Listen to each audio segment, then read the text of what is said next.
शिल्पी गौतम हत्याकांड 3 जुलाई 1999 को बिहार की राजधानी पटना में हुई, जो एक बेहद सनसनीखेज और हाई प्रोफाइल घटना थी। फिर उसके बाद 2018 में बिहार के मुजफ्फरपुर में हुए बालिका गृह कांड को भला कौन भूल सकता है। और अब फिर से बिहार की राजधानी में जहानाबाद की एक बेटी जो नीट की प्रिपरेशन के लिए पटना के एक गर्ल्स हॉस्टल में रह रही थी, उसी हॉस्टल में उस लड़की के साथ एक बहुत ही दर्दनाक घटना घटती है। उसके साथ अचानक से कुछ ऐसा हुआ कि वो अपने हॉस्टल के कमरे में बेहोशी की हालत में पाई गई और आखिरकार कई दिनों अस्पताल के इलाज की जद्दोजहद के बाद 11 जनवरी को जिंदगी की जंग हार जाती है और फिर से एक और निर्भया की कहानी अपने पीछे छोड़ जाती है। 5 जनवरी 2026 को बिहार के जहानाबाद की बेटी अपने घर से पटना हॉस्टल जाने के लिए दोपहर 3 बजे ट्रेन पकड़कर 3:34 तक पटना पहुंचती है और फिर घर वालों को फोन कर इन्फॉर्म करती है कि वो ठीक से हॉस्टल पहुंच गई है। और तब तक सब कुछ ठीक था, मगर अगले दिन शाम को कुछ ऐसा हुआ जिसकी खबर आते ही पटना से लेकर पूरा बिहार सदमे में था। जिसके बाद पिता और परिवार के कुछ लोग फौरन जहानाबाद से पटना पहुंचते हैं।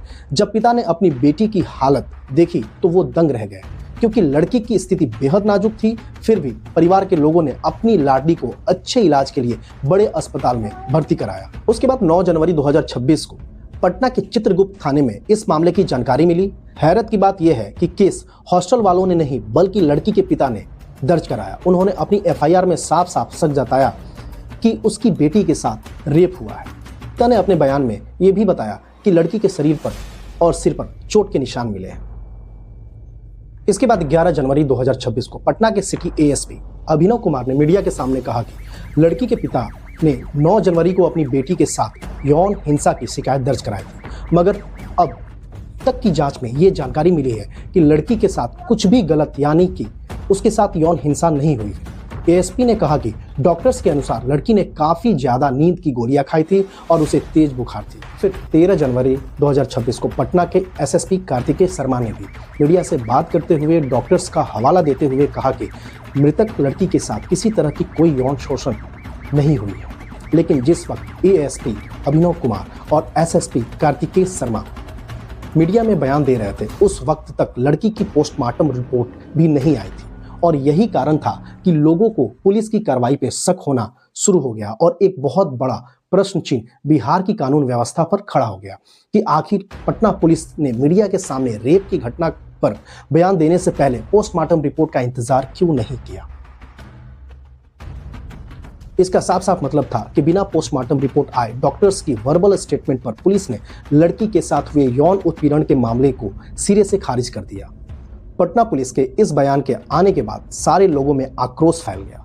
सोशल मीडिया से लेकर सड़क तक इसका असर दिखने लगा। लड़की के शौक के साथ परिजनों और आम जनता ने पटना के कारगिल चौराहे पर प्रदर्शन करना शुरू कर दिया। सरकार से लेकर पुलिस प्रशासन तक दबाव बढ़ने लगा और तब जाकर पटना पुलिस ने मृतक लड़की की पोस्टमार्टम को मेडिकल बोर्ड से कराने की पेशकश की और साथ ही साथ एक एसआईटी जांच टीम का गठन किया। फिर 16 जनवरी 2026 इसी दिन पोस्टमार्टम रिपोर्ट सबके सामने आती है और इस रिपोर्ट में साफ तौर पर लिखा जाता है कि sexual assault can not be ruled out, यानी यौन हिंसा की संभावना से बिल्कुल इनकार नहीं किया जा सकता। और इसके बाद जाकर पुलिस की नींद पूरी तरह खुलती है और पुराने एसआई टीम को निरस्त कर 7 सदस्यीय एक नई एसआई टीम का गठन किया जाता है, जिसमें एक एएसपी, 2 डीएसपी, 4 थानाध्यक्ष शामिल थे, जिसमें 2 महिला पुलिसकर्मी को रखा गया था। और इसके बाद हॉस्टल के मालिक मनीष कुमार रंजन को पटना पुलिस द्वारा गिरफ्तार किया जाता है। पोस्टमार्टम पटना मेडिकल कॉलेज अस्पताल पीएमसीएच में गठित मेडिकल बोर्ड द्वारा की गई। पोस्टमार्टम जांच में छात्रा के साथ लगभग 2 घंटे तक हुए बर्बर रेप की पुष्टि की गई है, जिसके कारण मृतक के इंटरनल बॉडी से लेकर एक्सटर्नल बॉडी पर कई गंभीर चोटों के निशान हैं। ये सभी चोटें मौतों से ठीक पहले की गई हैं। डॉक्टर ने बाहरी जांच में सबसे पहले छात्रा की गर्दन, कंधे और चेस्ट को देखा और रिपोर्ट्स में साफ लिखा कि गर्दन और कंधे के आसपास नाखून के गहरे घाव पाए गए हैं। डॉक्टर्स के अनुसार ऐसे निशान तब किसी के शरीर पर मिलते हैं जब कोई दूसरे से खुद को बचाने की कोशिश करता हो और हमलावर उसे जबरन पकड़ना या खींचना चाहता है। ऐसी चोटें इस बात का संकेत है कि छात्रा ने खुद को बचाने के लिए लगातार विरोध किया है। ऐसी स्थिति में ढेरों सारे अनसुलझे सवाल हम सबके दिमाग में गोते खा रहे हैं कि अभी तक किसी को इसकी जानकारी नहीं है कि लड़की अगर अपने कमरे में बेहोश थी तो उसके रूम का दरवाजा आखिर किसने और कब खोला। इतनी बड़ी घटना के बाद उसकी खबर हॉस्टल मैनेजमेंट ने पुलिस को न देकर लड़की के घर वालों को क्यों दी। जब लड़की 5 तारीख को बिल्कुल ठीक थी तो 6 तारीख को उसकी तबीयत इतनी कैसे बिगड़ गई और वो सीधे कोमा में कैसे चली गई। लड़की के पिता ने एफआईआर में यौन हिंसा का शक जाहिर किया, मगर पुलिस ने उसे नींद की दवा का ओवरडोज और सुसाइड जैसी थ्योरीज में कैसे बदल दिया है कि अगर ऐसा कुछ नहीं था तो आमतौर पर पोस्टमार्टम रिपोर्ट का हवाला देने वाली पुलिस सीधे नतीजे पर कैसे पहुंच गई, वो भी तब जब पोस्टमार्टम रिपोर्ट आई ही नहीं थी। इन्हीं सवालों के बीच छिपा है जहानाबाद की निर्भया की मौत या फिर हत्या का राज।